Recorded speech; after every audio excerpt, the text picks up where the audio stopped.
नमस्कार मान्यवर इथल्या उपस्थित महिला भगिनींनो,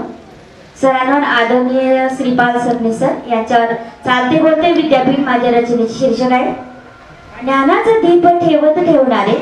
शब्दांना अर्थ नवा देणारे, ज्ञानाचा दीप ठेवत ठेवणारे, शब्दांचा अर्थ नवा देणारे, साहित्याला या विशाल सागरात विद्येचे मोती उधळणारे, विद्येचे मोती उधळणारे, पंच आखरीचा सुवर्ण सोळा, कार्याचा झाला आज गजर, कार्याचा झाला आज गजर, मराठी भाषेच्या मंदिरातील तेजस्वी दीप श्रीपाल सर, तेजस्वी दीप श्रीपाल सर, चालते बोलते विद्यापीठ जणू, चालते बोलते विद्यापीठ जणू, ज्ञानमूर्ताचा अखंड जरा, विद्यार्थ्यांच्या स्वप्नांना दे प्रेरणेचा सुंदर सहारा, सुंदर सहारा, लेखन भाषण विचारधारा सर्वांमध्ये तेज अपार, सर्वांमध्ये तेज अपार, संस्काराच्या पवित्र वाटेवर, संस्काराच्या पवित्र वाटेवर सरांचे कार्य महान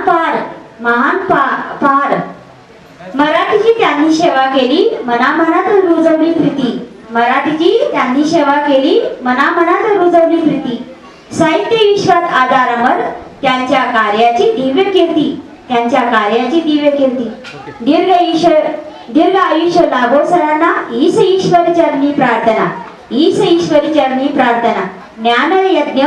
असंच पेटत राहो, ईश काव्यरूपी भावना, ईश काव्यरूपी भावना. धन्यवाद.